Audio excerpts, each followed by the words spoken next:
Good afternoon. I'm pleased to welcome you to the Digital Dish, a joint event series of Aspen Institute and Telefónica Germany. My name is Harald Geiwitz, and I'm a representative of Telefónica in Berlin. Until recently, we would all be together right now, celebrating this event either in our representative office at Unter den Linden or at the BASECAMP. We look forward to the days where we can have discussions such as the one that we will be holding today in person. Until then, we believe that it is fundamental to adapt to new realities, utilizing digital tools to facilitate discourse on issues revolving around digital policy, especially during this time of uncertainty. Today's topic is the EU's relationship with China with regards to future technology. I'm very much looking forward to hearing the diverse perspectives on the subject matter.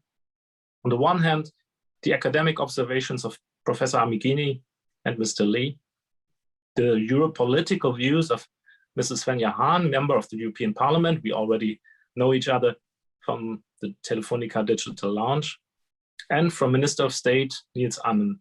Welcome, Niels, and thank you for your insights into the EU-China issue from the Foreign Office's point of view. Today's topic is both significant and challenging for Telefónica, as we have been caught between all fronts in recent years. Therefore, I am glad that my only duty today is to welcome everyone and not to have to make a substantive contribution. Otherwise, I would have to talk about the surprisingly little political attention China's rise versus Europe's decline in the field of communications technology has received over the past 2 decades. Therefore, I eagerly await our experts' discussion on the matter and will give the floor now to the director of the Aspen Institute Germany, Dr. Stormy-Annika. Stormy, thank you very much for our joint collaboration. It is always a pleasure to work with you and your team. I'm looking forward to this and many other discussions to come, hopefully in Berlin Mitte again soon, whenever the circumstances allow. Thank you very much. Thank you so much, Harald, for this very warm welcome. Indeed, usually we would be at the premises of Telefónica for our digital dish over the last year. We have to do it differently as today, but I'm sure that we will still have a wonderful and deep and insightful debate on EU-China relations with a particular focus on tech issues. So thank you so much again to all your colleagues at Telefónica for this collaboration over the last year, and certainly also for today. I'm Stormy Mildner. I've been with Aspen for now almost 100 days. So I became the director at the start of this year, and I have to say it's been great fun today, and this continues certainly today. As Harald said, I think our debate couldn't be more timely. On the one hand side, because of the elections in the United States and the new president, Joe Biden, there is a window of opportunity for a new relationship with the United States. On the other hand, there are great expectations across the Atlantic for a restart, but also for collaboration on EU and US-China relations. And at the priority list, right at the top, are tech issues, how we deal with new technologies, how we deal with digitalization. But at the same time, it might not be as easy as we would like to see it, or as we would like to expect, because there are still differences with regard to EU-China relations among EU member states, for example. Even within EU member states, there are differences with regard to how we should approach and deal with China and how we should deal with tech issues. And we had the opportunity to discuss these issues last year, or even play it through last year, in a EU-China Technologies Summit, which might colleagues, Tobi Wachewski and Olivia Knot, hosted with the support of the Open Society Foundation. And it was kind of like a role play where we had a Chinese delegation, a European delegation, the EU member states were present, and the results of that simulation were five key takeaways. First of all, it's not always that easy to balance economic interests and interest in human rights and interest in democracy. That is something which is a challenge and where we need to find a good balance. The second takeaway is that it's not always that easy to decide on strategic goals. What do we really want to achieve in the EU-Chinese relationship? There are differences among the EU member states, as I said. The third takeaway is that we really still don't know China that well. And there is still very little expertise, although we know that some institutions have been built up. One of the renowned institutions, as we presented today in our discussion, and is really a beacon of thinking on EU-China relations, but still there is overall limited expertise on China still present in the EU. The fourth takeaway is that EU-US relations will be, at least from the US point of view, be strongly measured against what the EU is going to do with regard to China. It could become a litmus test for the US-EU relationship. And last but not least, the fifth takeaway of our simulation was we have elections this year in Germany. France has elections next year. And so the French-German motor could become a little rusty this and next year. And that could also, we have to see what that means to the strategic goals and strategic policies of the European Union on digital sovereignty, but also on the concept of open strategic autonomy. So what we would like to do today is, first of all, we would like to hear from two participants of our simulation and put this into context, let them tell us what they learned, but also listen to them what they can tell us about the EU-China relationship, and that's what we would like to start with. And afterwards, we would then certainly also like to hear from Niels Annen, Minister of State at the Federal Foreign Office, and then also Svenja Hahn from the European side, and hear how that really resonates in politics, in reality. So I would like to start with Alessia Amigini. She is co-head of Asia Center and Senior Associate Research Fellow at ISPI in Italy. And you are also an Associate Professor of Economics at the Department of Economic and Business Studies at the University of Piedmont Orientale. And but before we start, it's always nice to know where you currently are. To put it a little bit into context, are you in your home office or are you in your office, Alessia? I'm in my home office now. In Milan. Your home office in Milan, yes. And I'm sure that spring has already arrived in Milan and that you are enjoying a wonderful, warm spring day. Also, very chilly these days. Very chilly with snow and wind and rain. So not very spring. All right. But okay. It's fine. So we don't have to feel too jealous of you right now. No, not at all. No. Nowadays, not at all. Wonderful. Very chilly. You were one of the participants of our China simulation. So tell us a little bit about this, and also tell us how you see the EU-China relationship. Well, I think this is very appropriate because technology has always been at the heart of EU-China relations since back in the 1970s. But now is even more the issue in between Europe and China, and in the future it will be the shaping element of our relations with China.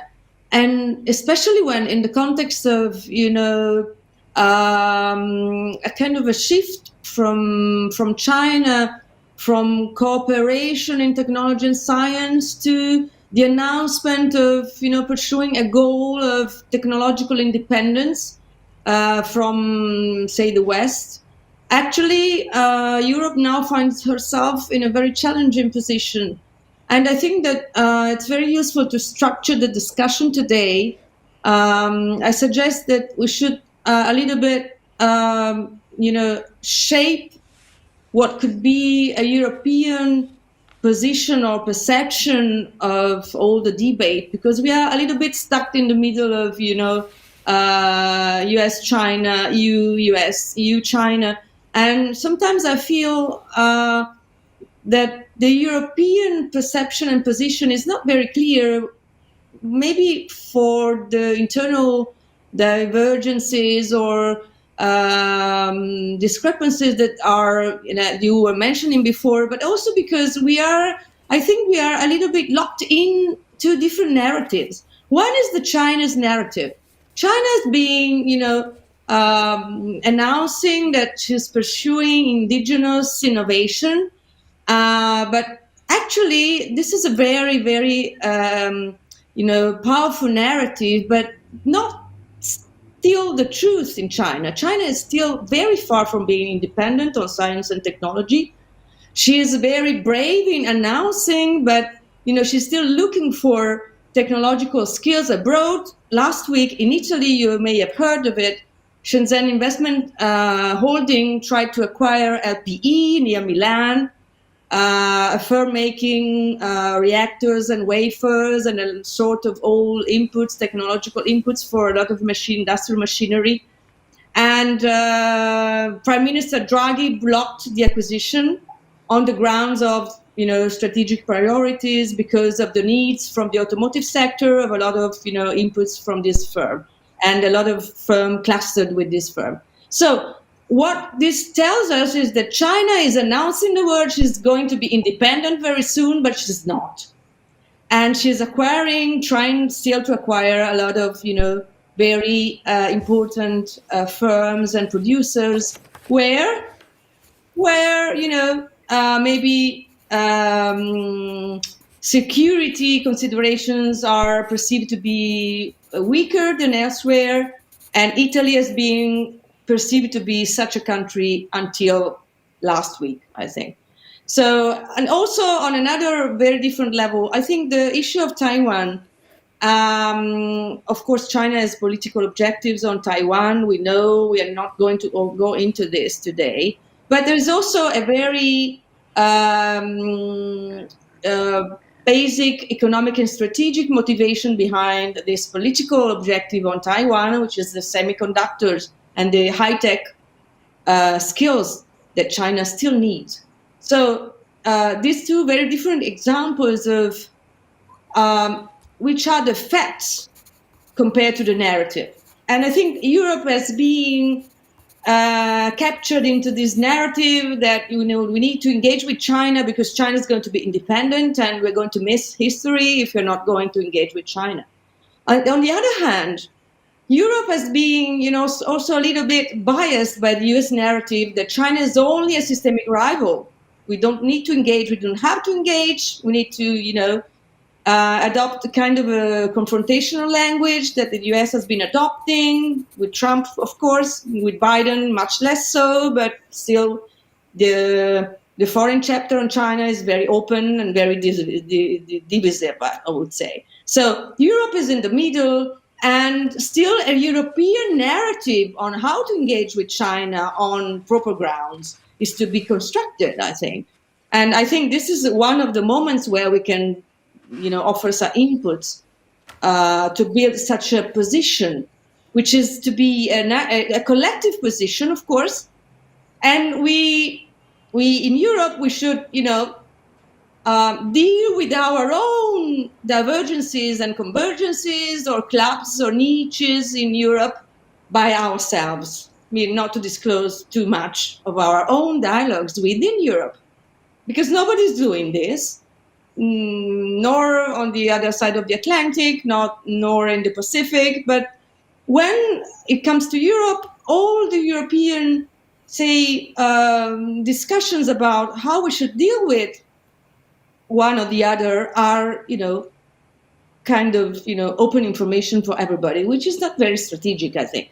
So, I try to be very frank, to give, a lot of inputs for the discussion. So I think that being trapped into the two, opposing narratives, the Chinese narrative, very brave, very pushy, and the US narrative, totally different, prevents Europe and has prevented Europe, us so far, to try to, focus more on which is our own narrative. I mean, which is our own position.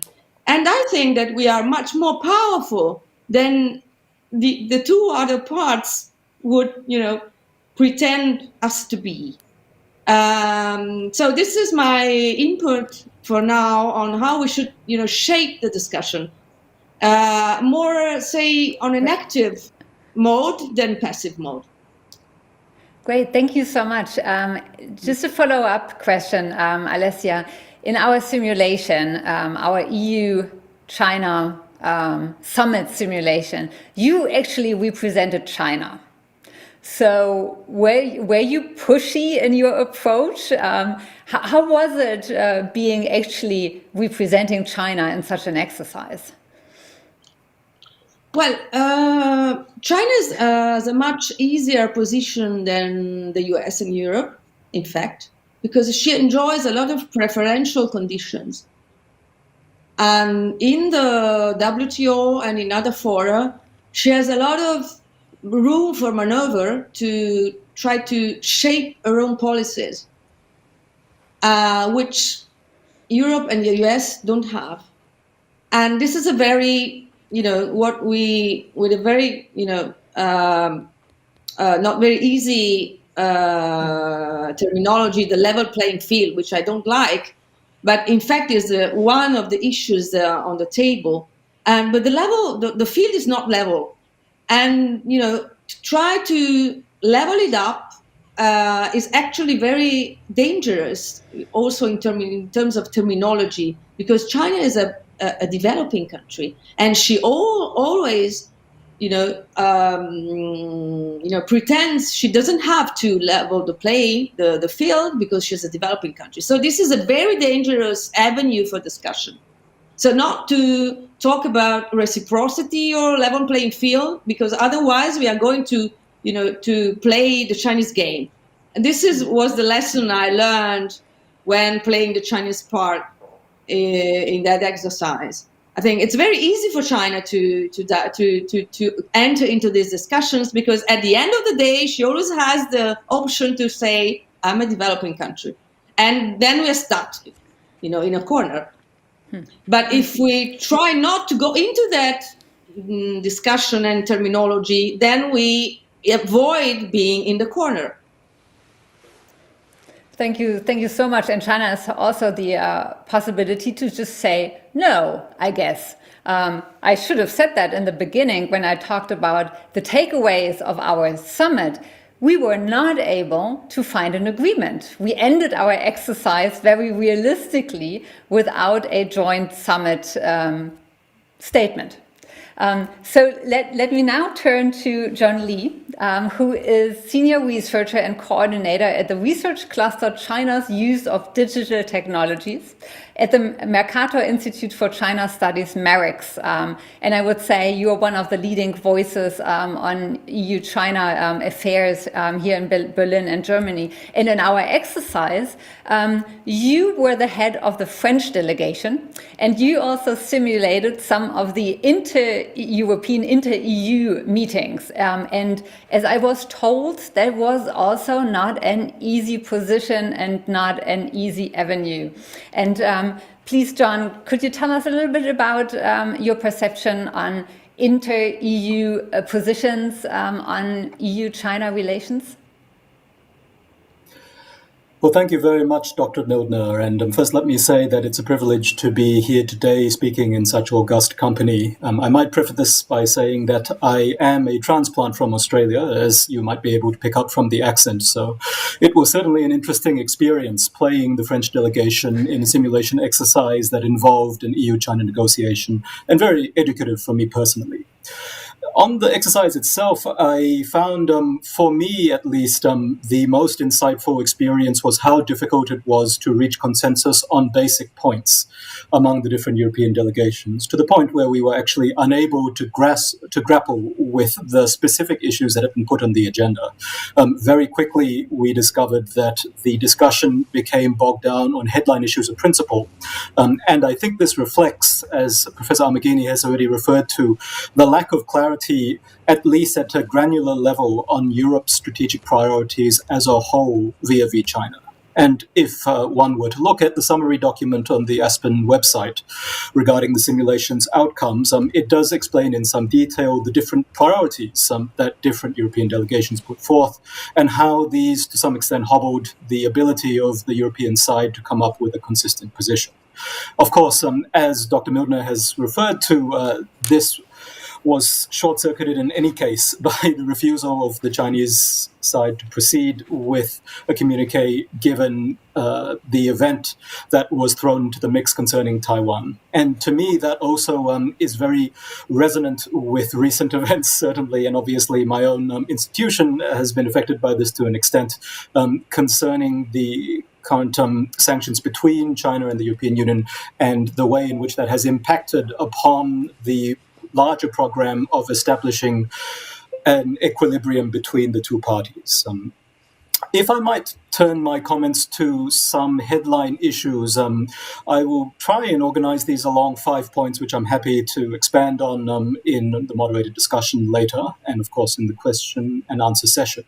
But of course, I do work for an organization that focuses on China, so let me begin with some observations on how things look from the Chinese viewpoint. Now, Professor Amighini has already referred to the perception from the Chinese side that they, at the end of the day, still need connections with the outside world and with the advanced economies especially. And she referred, of course, to the recently blocked attempted acquisition of an Italian company in the semiconductor supply chain, an issue that I happen to be working on myself at the moment, indeed with the generous support of the Federal Foreign Office. This has brought home to me, and this is, of course, reflected in a range of other sectors, how dependent China still is on these foreign connections.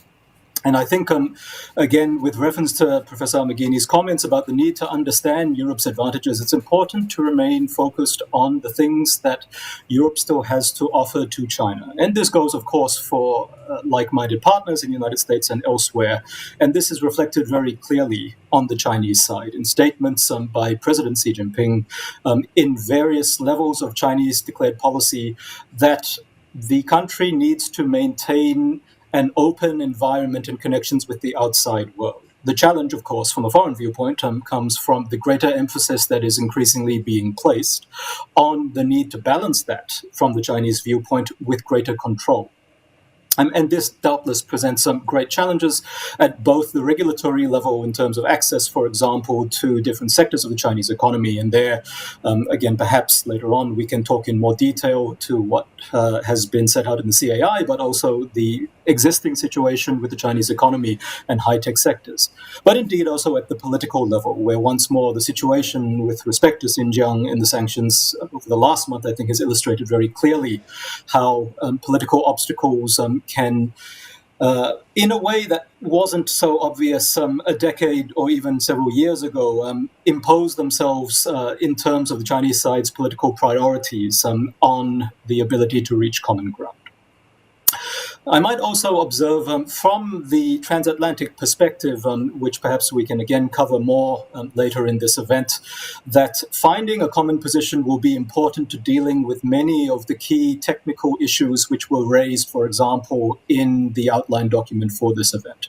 If we are talking about international data transfers, just to use one example, Of course, there is no international regime, at least not at a detailed level within the WTO framework or otherwise, which currently governs this area. And indeed, we are seeing significant divergence, both on the judicial side and the policy side, between the European Union and the United States in terms of the priorities governing regulation of data management and international exchange. And until those issues can be reconciled in a transatlantic context, it is very difficult to talk about a common position vis-a-vis China. Now, that, of course, doesn't mean that Europe does not have a clear position regarding data governance. I believe that already with the GDPR and with the Schrems II decision and its aftermath, and of course the Commission's legislative proposals, it is very clear what priorities are, at least at a European level. And of course, this is supported by projects such as Gaia X and the priorities which have been articulated by various European member states. But whether a joint transatlantic position can be reached with respect to China, I think is still very much an open question, and how this proceeds with the new Biden administration and its willingness to make compromises where, from the American side, the Trump administration, for example, was not, will have a significant impact. Just minding the time, I might in fact restrict my closing remarks, and I'm happy to touch on some of the other themes a bit further on, to an observation about the general trend regarding digital technology. As Dr. Mildner mentioned, my portfolio is concerned with digital technology in the round. And of course, we are entering a world now where increasingly everything will be digitized. The most obvious example of this is the so-called Internet of Things and the increasing connection of everything. In fact, this is how it is phrased in the Chinese policy documents, the connection of everything, and the amplified risks and opportunities that come with that. When the Internet is embedded throughout the physical world, then it creates an entirely new set of issues, or at least on a new scale, which policymakers have not had to grapple before. And the interconnection of the world, which we have come to take for granted through globalization and through the propagation of the internet and connected digital technologies over the past few decades, will raise an entirely, in kind at least, or in magnitude set of issues, which will need grappling with not only within the transatlantic context vis-a-vis China, but indeed on a global scale. So I think that's enough from me for the time being, and I'll turn back to Dr. Mildner perhaps for some more focused questions and comments. Great, thank you so much. Both of you now mentioned divergent narratives and pointing at maybe that we are overestimating that China is independent. Maybe we need to talk about how much China still needs us, which might also give us a different negotiation position. Now, when we did our EU-China summit, we played, right? It was a role play. For you, State Secretary, that is not a play. You are negotiating or have been negotiating with China, for example, under the German EU Council presidency, the China-EU investment agreement. And I have to say that wasn't play. That was hard work.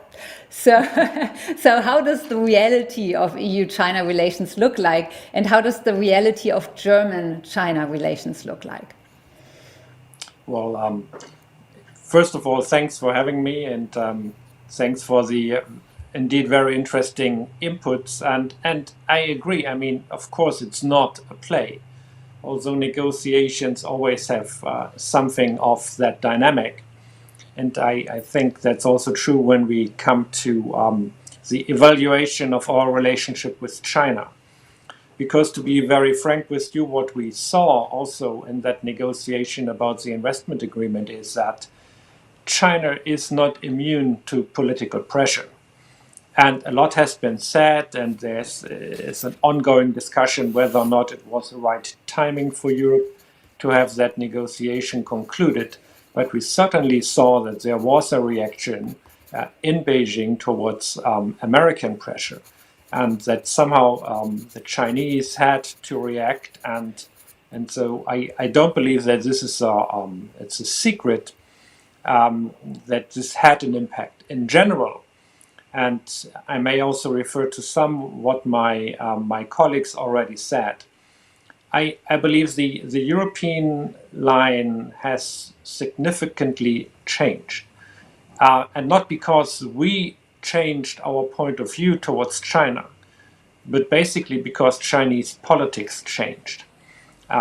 So we have real experts here on the call, and I'm happy to let them correct me, but I think it's fair to say that with President Xi Jinping assuming that immense amount of power, also in comparison to his predecessors, and at least partially abolishing the collective leadership that has always been an essential part of Chinese policies, and somehow also ended the strategic orientation that China has been following for so many years, that came from Deng Xiaoping's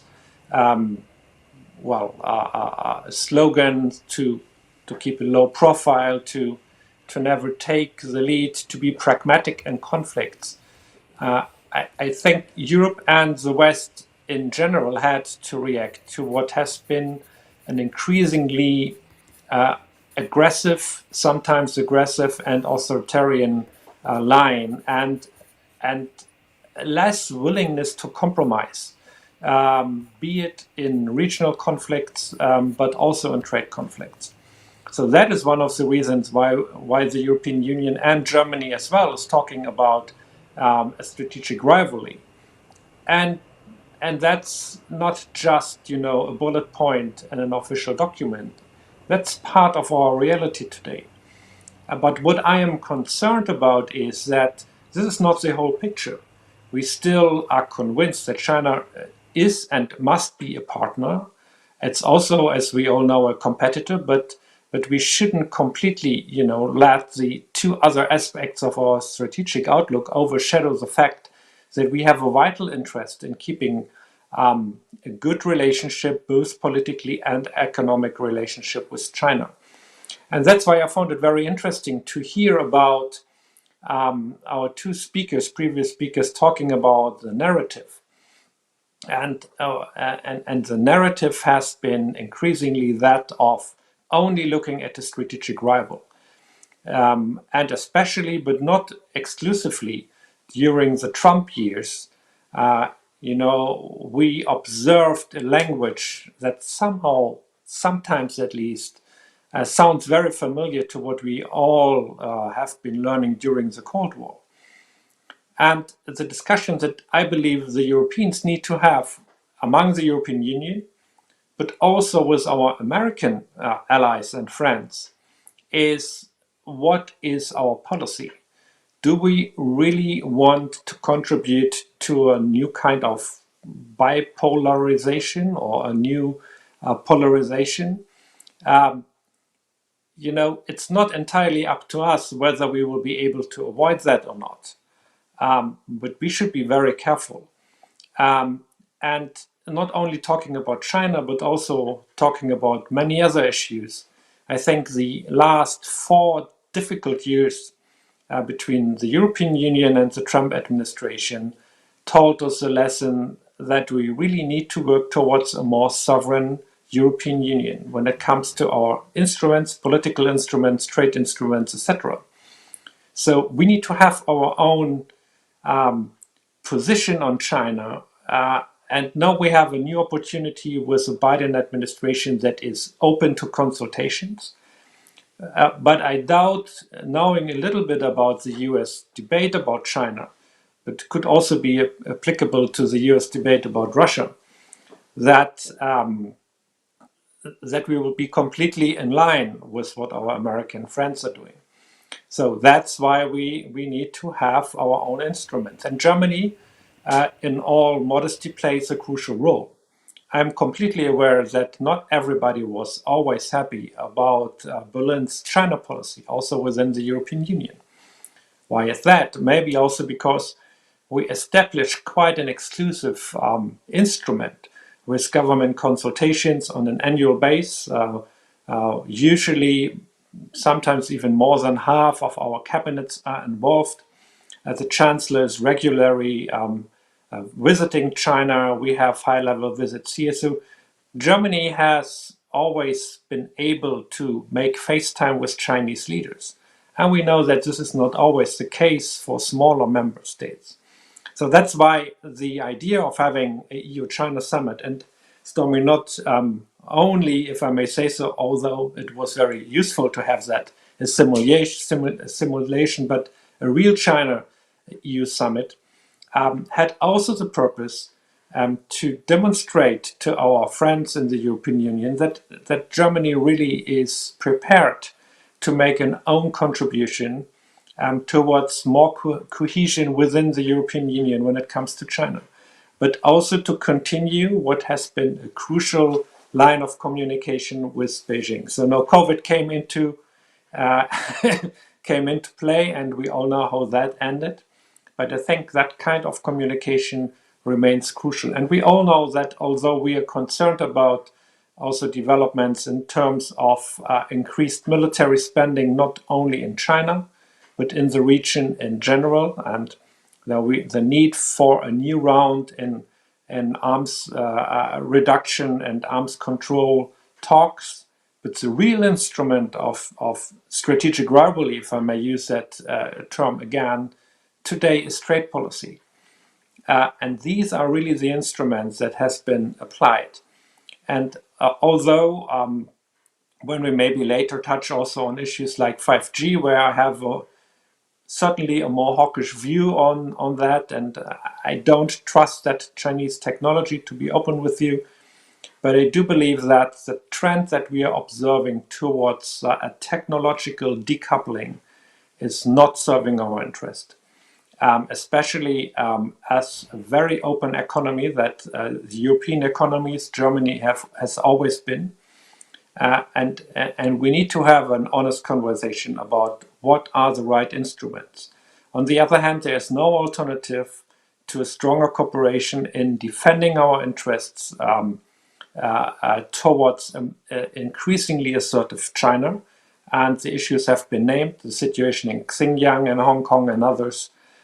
So there's a lot, Stormy, I believe, to discuss today. And I'm very happy to be part of that panel and to share my views with you.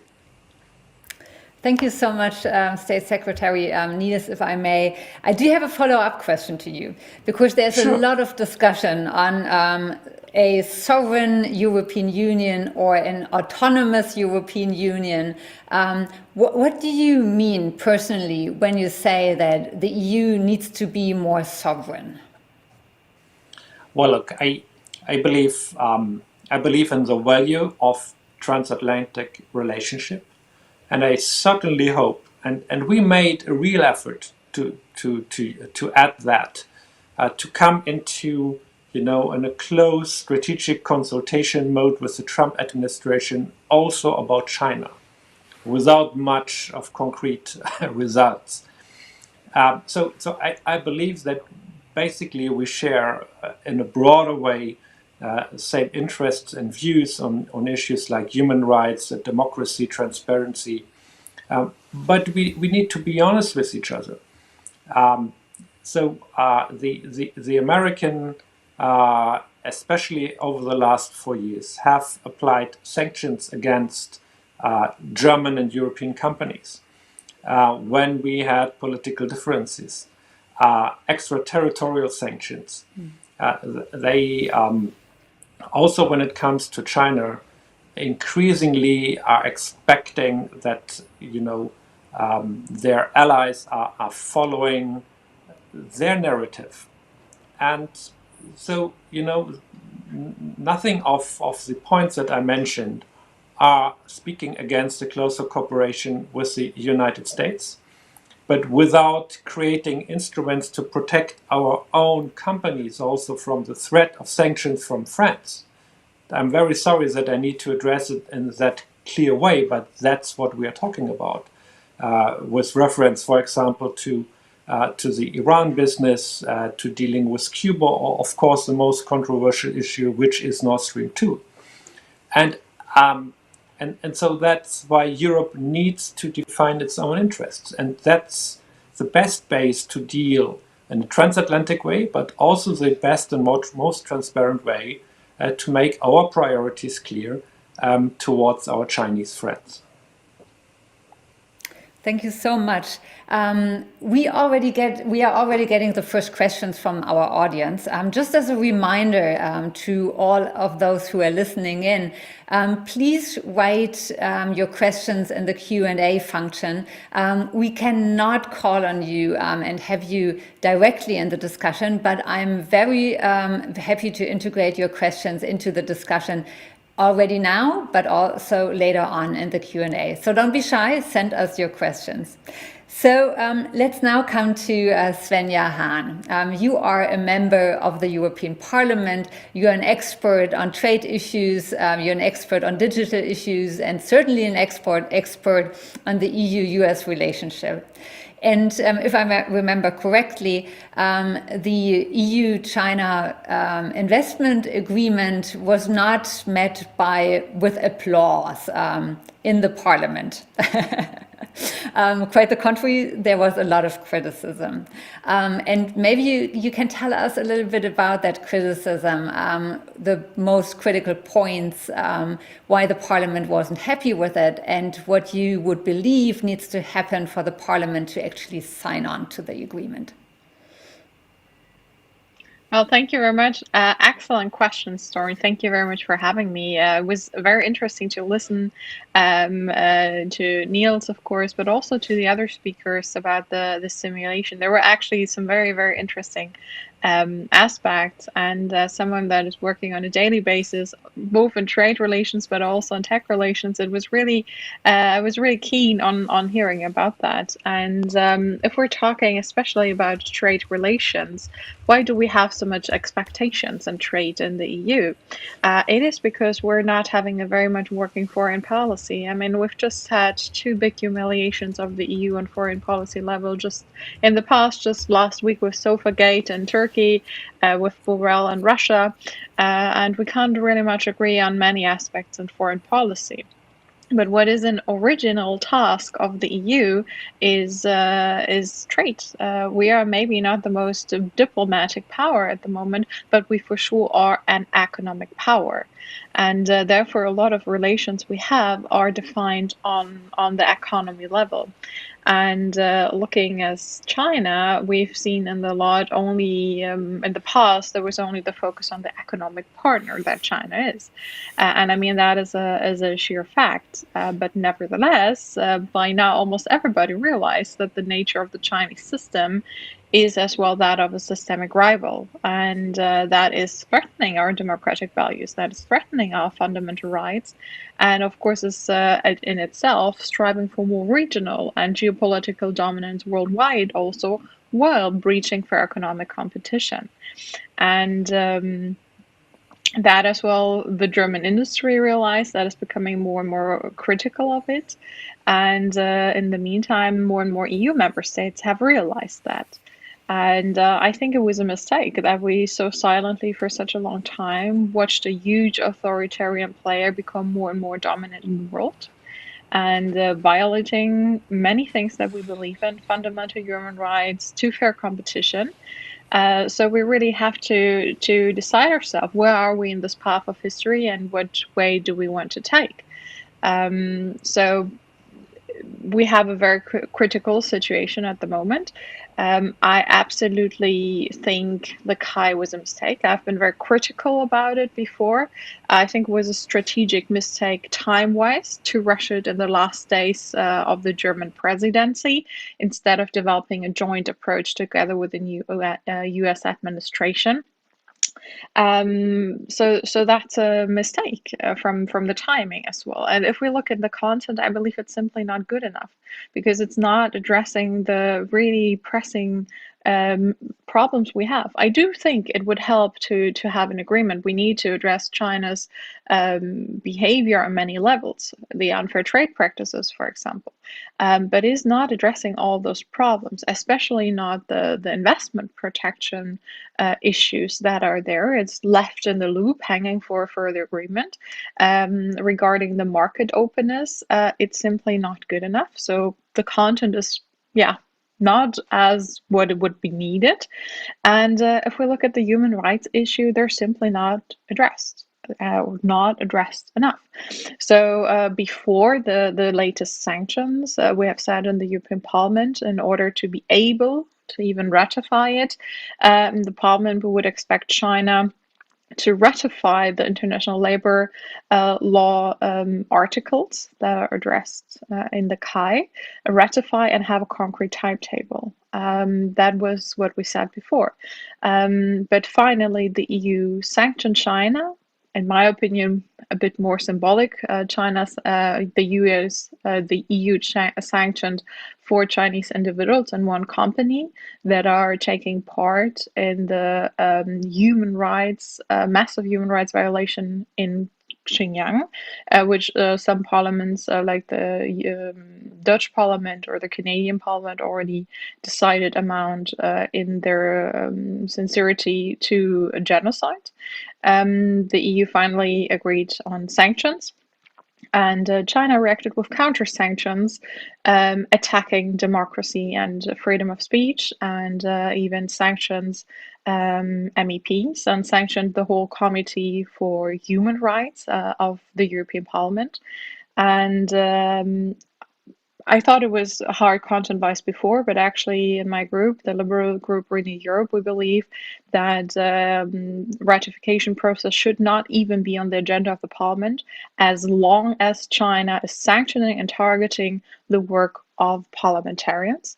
So I've been very critical content-wise, but now it's really become an instrument as well, and a matter of where we're standing on China's aspects of human rights. So it's very closely tied to that aspect, and coming a bit to the tech aspect as well.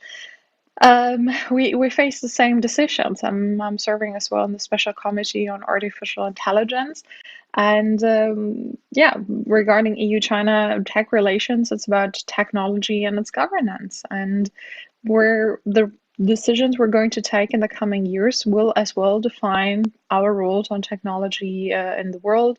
Niels Annan already mentioned it, for example, the 5G rollout and potential participation of China, but also sharing of data, what is about a set of framework for artificial intelligence. I think this is an example where we clearly see the biggest difference. China is known for its crazy amount of supervision, of monitoring of its population, and this is something clearly where democratic countries should set clear boundaries. This is where the US and the EU should definitely work together, but as well we see in the US, so we remember about the Clearwater scandal, where law enforcement used facial recognition as well.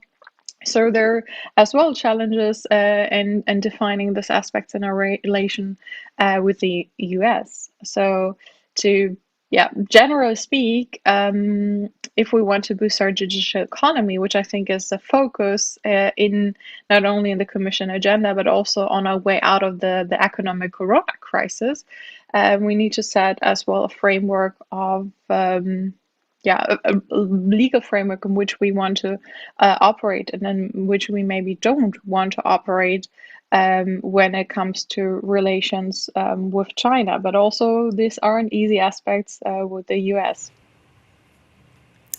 Thank you so much. It's always good to have a panel where the panelists don't agree on everything. So we have a little bit of a controversy here. And also a follow-up question to you, Svenja. You mentioned that you were critical of the timing, also of the content, but also of the timing. So the agreement isn't signed yet. And we heard from Niels that China is reacting to political pressure. Could the opposition of the European Parliament, could that be not used by negotiators to negotiate a better CAI deal? So could we not say that it was strategically actually pretty clever to find an agreement on the basics and then use the European Parliament as a pressure point to get something even better? I honestly believe, if I may be so frank, the German presidency wanted to have a win in their presidency. It's highly uncommon to have such high amounting trade agreements or investment agreements conducted on the Christmas holiday. So this is very, very unusual. So that was where a lot of criticism is coming from the European Parliament as well. But nevertheless, I'm one of those that think we would need a good agreement actually to address unfair trade practices from China, but the content is simply not good enough. I'm having some questions if the Chinese actually understand the role of the European Parliament, because with their sanctions, where we are sanctioning because of the horrible breaches of human rights, they are sanctioning elected members of parliament and a whole committee for doing their job. So I have some question mark if the Chinese actually understand that it needs the European Parliament to actually approve any agreement in the end, or if actually China doesn't care so much about the Kai investment agreement, or if they believe the EU is so weak that it will just give in because it will not be united enough. So that is the questions I have regarding China, and it shows for me that the EU really needs to stand together and stands firm against China, because China is only understanding a question of strength, and strength means clarity and standing by your decisions and clearly drawing red lines. And we're going to be stronger in enforcing our red lines if we draw them together with the US, and of that I'm very certain.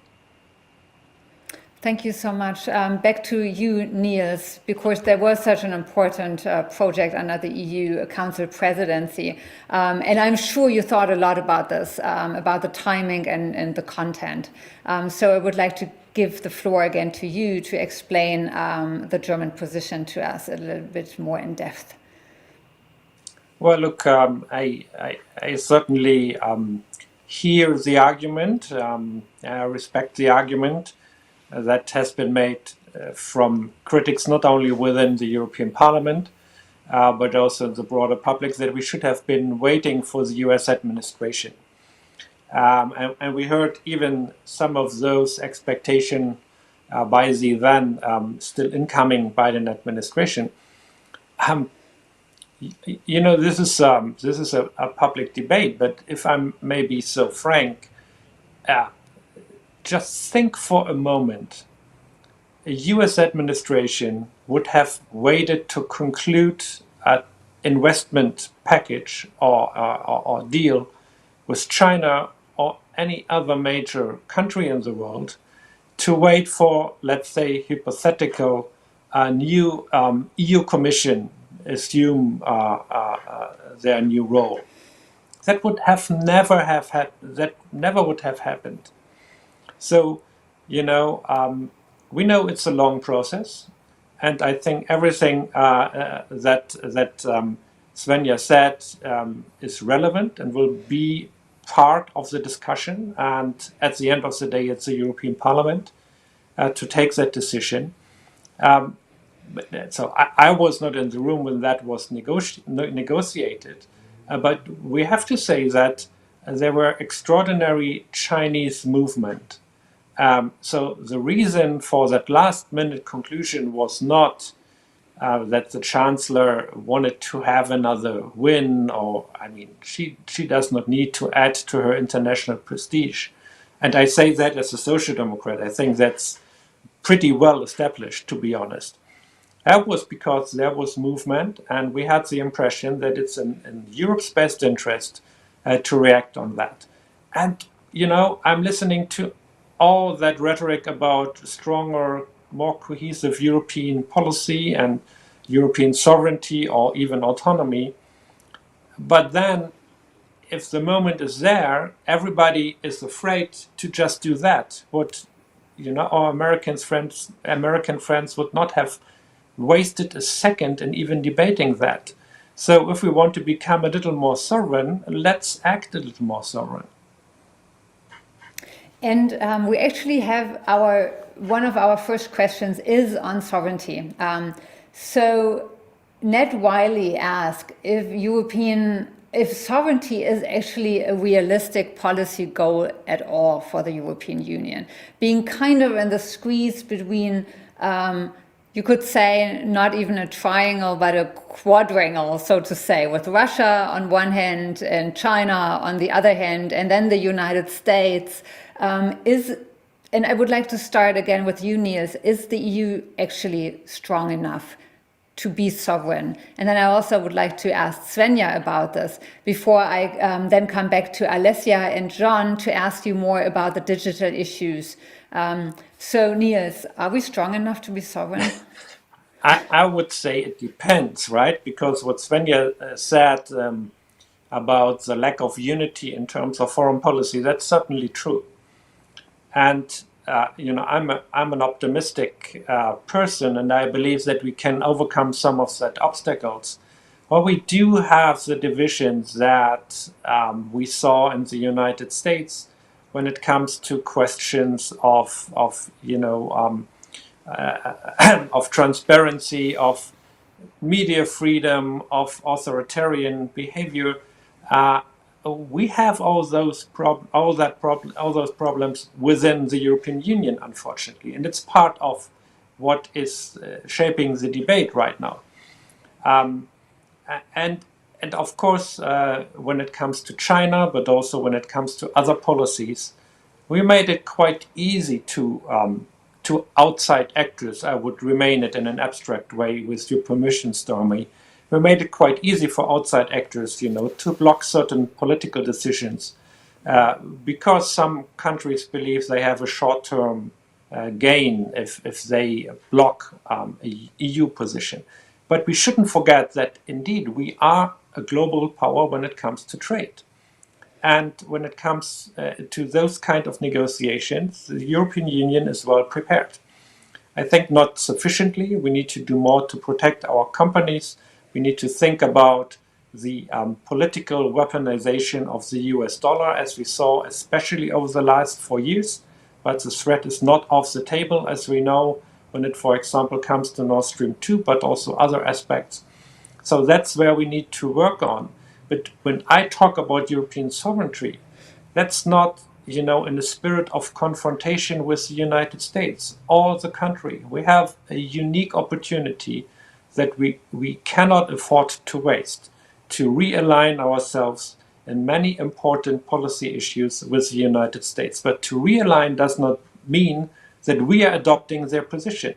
It means that we share most of the same broad ideas about how our world should be organized. But we don't know what's going to happen in 4 years. We don't know if Mr. Trump is going to come back, or one of his kids, or somebody who's going to continue his policies.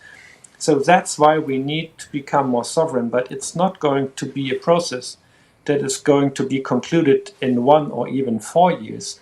I believe it's a process, and in the meantime, we need to apply wise policies in terms of foreign policy, in terms of trade, and we need to try in our own interest to avoid a global confrontation. That is true for China, that is true for other countries that are important to us.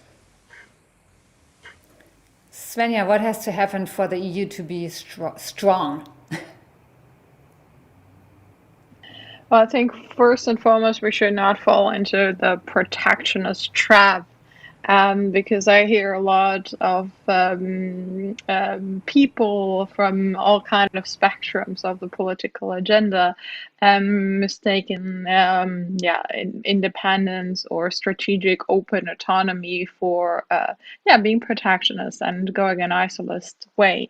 I think we should not fall that. For me, this means growing up, realizing that we are a relevant player on the world stage, that we are a relevant player, especially in economic terms, but that we should as well grow more into the role of being a diplomatic player as well. And we can not and never be completely sustainable, and that is not the way in a globalized world. It lies in cooperation. I think the EU will be stronger on a world stage if we manage to speak more with one voice. That also, of course, includes for me internal reforms. We're starting a process with the Conference for the Future of Europe, where it's going to be a broad dialogue of tasks as well. But there's already a lot that can be done now, strengthening the position, for example, of the Commission, but also having the Council agreeing more and pushing forward more together on a joint stage. That already would strengthen the role of the EU very much. But also, what is needed is that we are a reliable partner, and there I would like to come back to trade. For example, we have the trade agreement with Canada. The CETA is not yet fully ratified in all member states as provisional applied. We have the agreed trade agreement with the Mercosur countries, which has not been ratified yet. So for the reliability, it's also a matter if we stick to agreements, if we bring this to life, and also if we show that we are that we have our red lines, and if they are not, if they're crossed over, that we act. A smaller example, for example, is the partial withdrawal of trade preferences in Cambodia, for example, because the rules are not met there. So it's also about not being all talks, but also actions.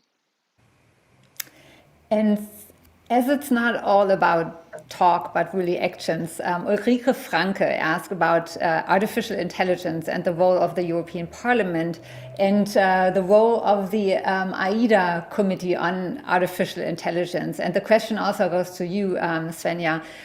What role does the European Parliament play or can play in the debate on artificial intelligence? It's actually one of the most hot topics in the last year in the European Parliament.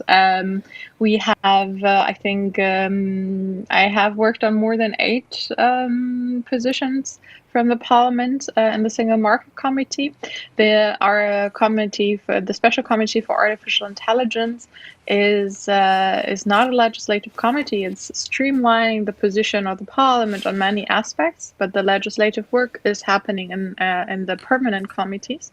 Massively so far in the Committee for the Single Market, which I'm also a member of. Frankly, what is planned, the European Commission is coming with a proposal for horizontal AI regulation next week, actually. The whole legislation and the Parliament is working on its position right now. We're actually this week, I think on Wednesday, we're going to approve the Parliament's position on this in the Committee for the Single Market. And basically the idea is setting a legislative framework, a bit of a pioneer work, having legislation on artificial intelligence. And the idea behind this is setting worldwide standards. I addressed it very quickly in my opening statement. It's a matter who is going to set the framework of the usage that we want to see of artificial intelligence. Which is, for example, protection of fundamental values of consumer rights, but also data protection, prevention of censorship, no use for mass surveillance, no use of AI for mass surveillance or social scoring, for example. And at the same time, of course, the EU needs to stay or even be better innovation friendly and prevent unnecessary burdens. The whole idea is to create a digital single market for AI, because the single market was made the EU economically so strong. And we need to make it easier to invent new business models and to scale them up much easier in a safe regulatory framework. Thank you so much. I would now like to dig a little bit deeper into the tech issues. And for this, John, we need your help. Could you explain to us what the most pertinent tech issues are in the EU-China relationship, which we really have to deal with ASAP? Well, I must say that sounds like Mission Impossible, but I assume that you're giving me about 5 or 6 minutes, so I'll have my first shot. Or maximum. I think I flagged in my comments before that for me, the rise of the Internet of Things is in some ways the unifying framework here, because of course if we talk about technologies like 5G, it's usually in the context not of faster video downloads on your mobile phone, but of the future industrial applications, the self-driving car ecosystems and so on, which of course are fundamentally part of the Internet of Things. And the key concept here is that more and more real-world functions and aspects of society will be organized and governed through the Internet and through digital technologies. So I personally think that this is a topic which in fact merits more attention from my observation in the European policy discourse, and is a unifying thread for the various discussions around next generation telecommunications networks, around artificial intelligence, around the various enabling technologies such as semiconductors, which have already come up. Here, I think it's worthwhile also widening the lens a bit. And I note that Foreign Minister Mas has made some comments this week. Obviously, this is a now well-established trend in Europe towards greater focus on the Indo-Pacific region. And partly this is, of course, because of China's increasingly assertive diplomatic footprint around the world. But I think that it does reflect, and again, I speak from a perspective as a former Australian Foreign Service officer here, of the rising importance of other countries besides China in deciding these questions about digital technology on a global scale.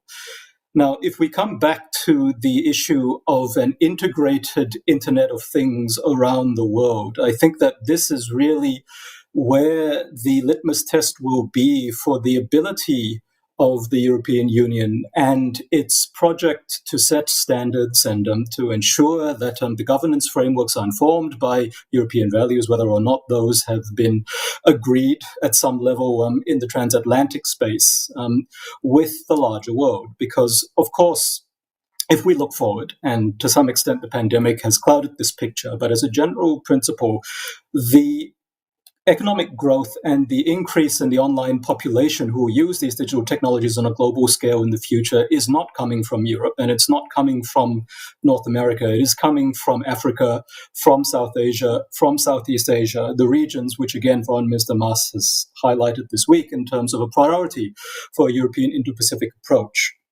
And the attitudes that these countries will have towards restricting Chinese technology and to participating in standardization, and the metrics show that they are playing an increasing role quite fast in the development of the underlying technologies, at least at some levels, is going to have to inform European policy.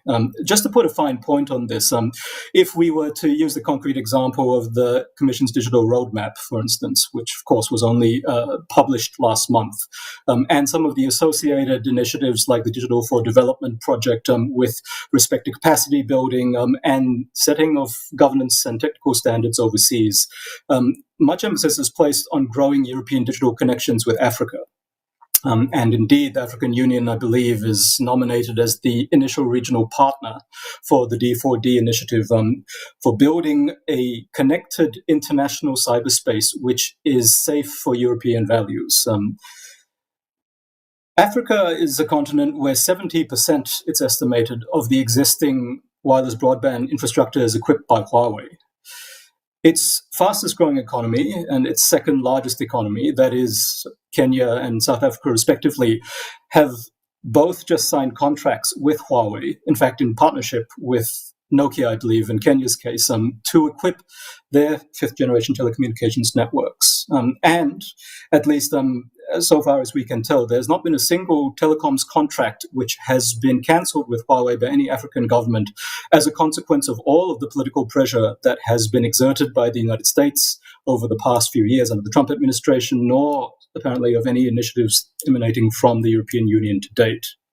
And this is just to illustrate the challenges that will be presented to Europe if it wants to remain part of an integrated global technology ecosystem based on the internet and digital technologies.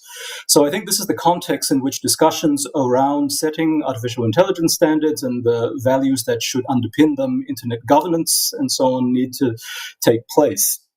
And there will be some hard choices presented. I mean, the term decoupling has already been used today. Obviously, that is a potential choice, albeit one which will be a lot harder to execute in practice and a lot more costly, I think, than many people yet realize. But If that choice is made, I think that there needs to be a very clear understanding that large parts of the world may not choose US leadership or indeed transatlantic leadership, never mind the leadership of Brussels and the European Union. And that is context that needs to be brought to the decisions that are made and the compromises that potentially will be made when it comes to policy and regulation on these issues.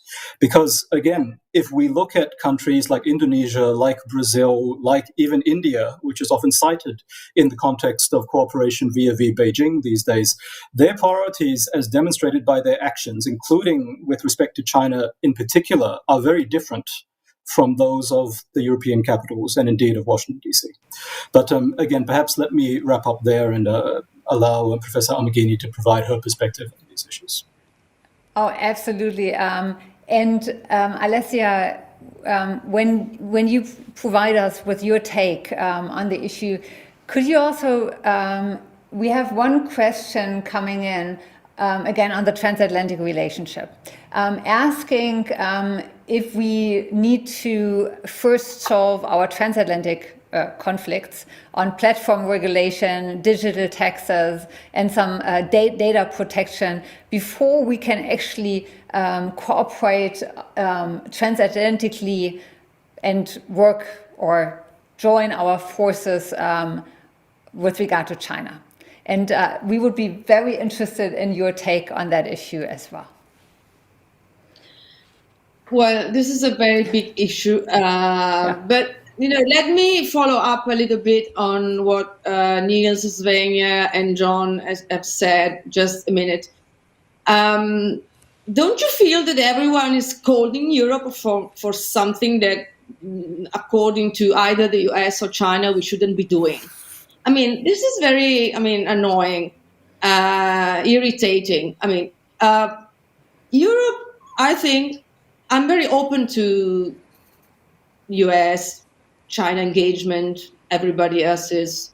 And Europe has demonstrated that she's a global power, not just on trade, because trade has been a vehicle to channel all the so-called non-trade issues that Europe has been including in the new generation agreements, comprehensive agreements with Vietnam, Japan as well, very different countries, and they are going very well. So Europe is also a global power on values.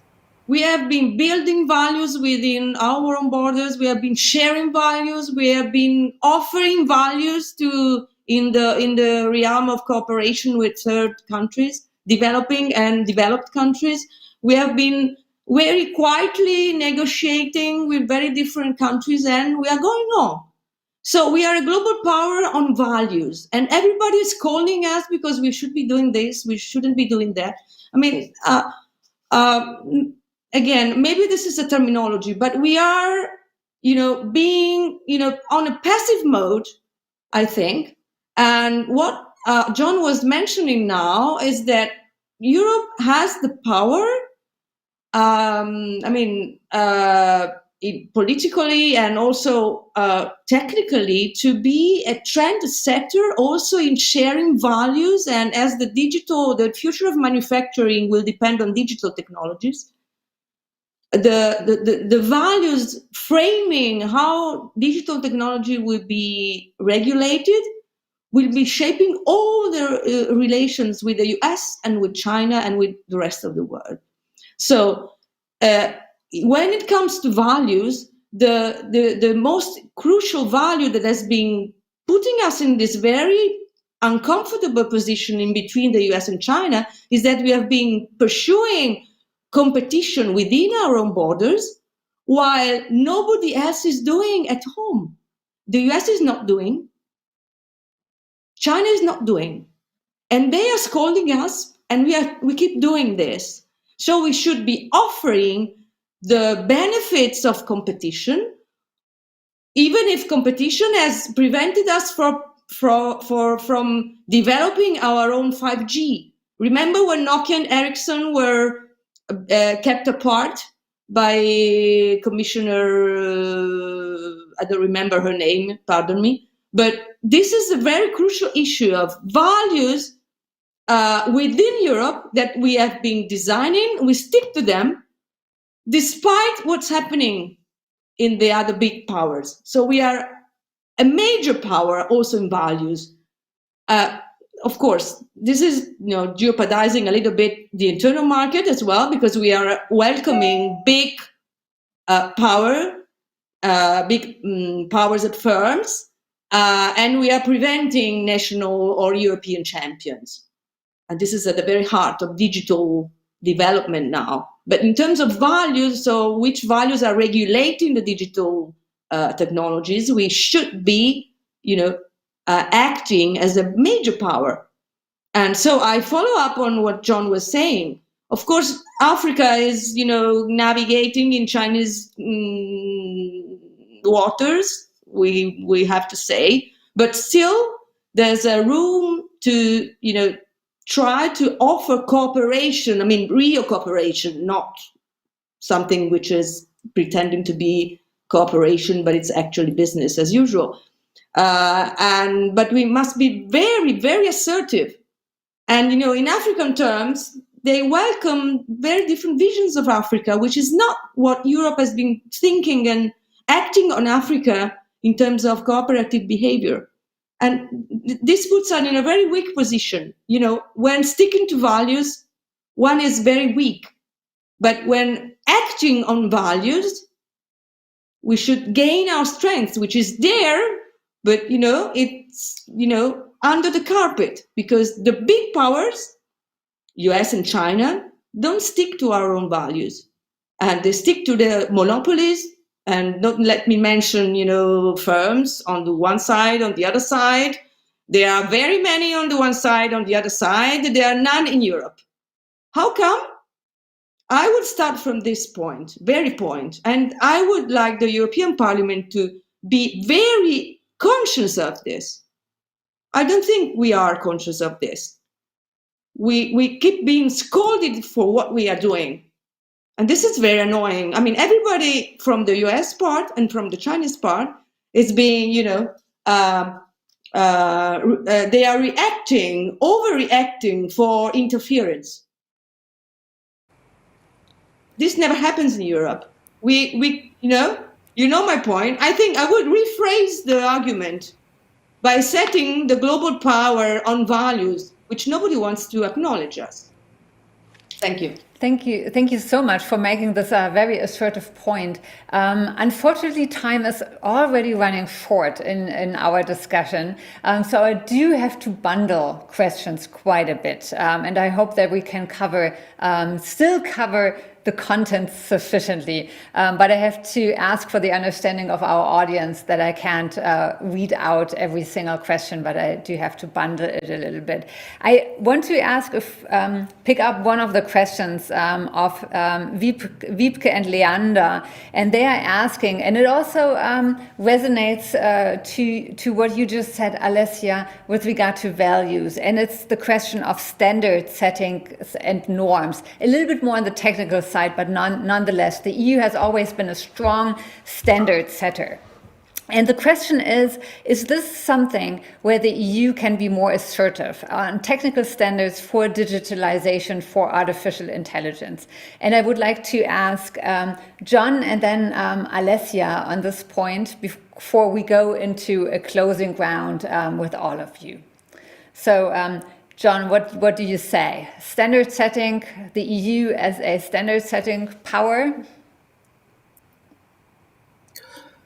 Well, I think we need to perhaps distinguish between the discussion here about the Brussels effect and the power of the single market to effectively lead foreign players, even if they are digital monopolists, for instance, to adopt and propagate European standards, from technical standardization as it has happened in many of the existing digital technologies over the past few decades, which is a fundamentally transnational process. So this has not been a case, even with mobile networking, for example, where the key networking body actually originated as a European initiative of Europe defining the standards in isolation and then exporting them or having them exported by proxy to the rest of the world. It has been a matter of companies from all over the world participating on an equal footing to develop common standards which are now quite hard to unravel. So if we were to use 5G as an example, there's a lot of discussion about open architecture, for example, especially here in Germany at the moment, as an alternative to so-called open RAN. Some people may have heard the term to Huawei, essentially, and proprietary solutions. The problem of that, of course, is that open RAN is based on underlying standards which have been stacked back over decades in which Chinese companies were major contributors. And in fact, in the open RAN standardization process, you still have participation by a great many Chinese firms. So the standardization discussion needs to account, I think, for the fact that at least the way it's been done so far for the last few decades has been in a collaborative, depoliticized context. And part of the challenges, of course, are that China does have a very directive national approach to standardization. So it does have strategic goals. It does support participation by its companies, and some would say coordinated behavior by its companies in these open international forums. But that doesn't change the fact that they are basically open international forums. And if we want to come up with a model which excludes Chinese participation entirely, that means basically changing the forums and the entire infrastructure by which standardization is done. But again, just in the interest of time, I might leave to my colleagues here to add their views. Alessia, please. Well, there's nothing much to add to what John said. The standard setting is the new power. It's the power of the future. No wonder China wants to be the first pioneering standard setting on digital technologies and on the platforms. And now on fintech as well, which is another, chapter very, very relevant. Because then, when the scale increases up to a certain point, then economies of scale are such that other countries, third countries, tend to be locked into another system. And this is what China is actually pursuing, not only on digital technology, but also on other technologies in the past. So regulating first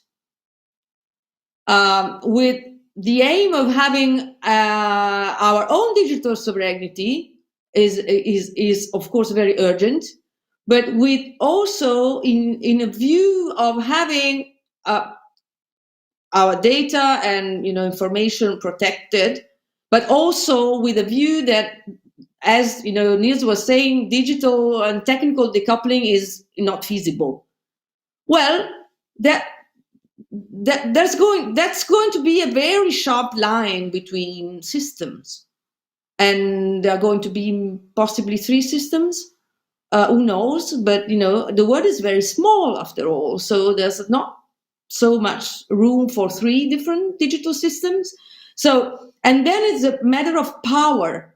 So if we want, and back again to values and norms and standards, if we want to stick to the rules, we need to set our own rules, but not so as to jeopardize our own system, as usually has been the case in the past, but to actually have our own standards to be able to sit on a table to discuss and negotiate with other systems. But not having a system is not a way forward, because the other parts are having their own system, very strong system, not very open system. I mean, you're in or out. This is not openness. This is out. It's very different. So, thank you. So, digital regulations in Europe are very urgent, are the basic for everything. Thank you so much. As a prerequisite for the EU being a soft power and being assertive, unfortunately, we have to come to our last round. And I want to ask you to put on your thinking hat and use your imagination.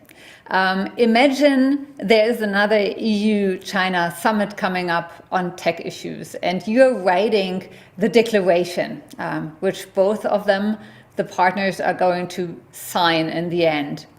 What would you say need to be the top 3 priorities to be addressed in such an EU-China tech declaration? And I would like to start with you, Niels.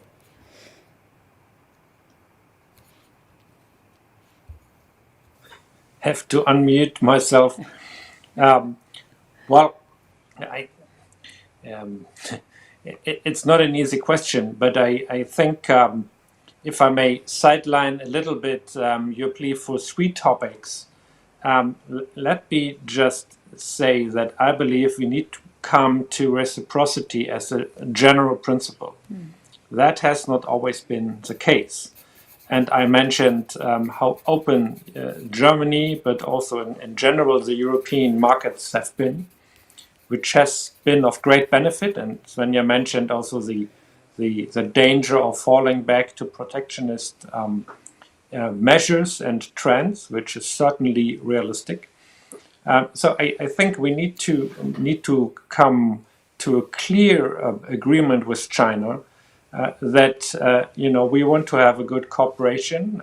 We need to have an acceptable regulatory framework for everybody, and that we're not willing to accept anymore the game that they are playing, using their enormous market power on the one hand side, on the other hand side, in these kind of negotiations, always relying on their status as a developing country. That's not going to work in the future. So we need reciprocity, acceptance, market access, a fair level playing field. I believe that's what's at stake here.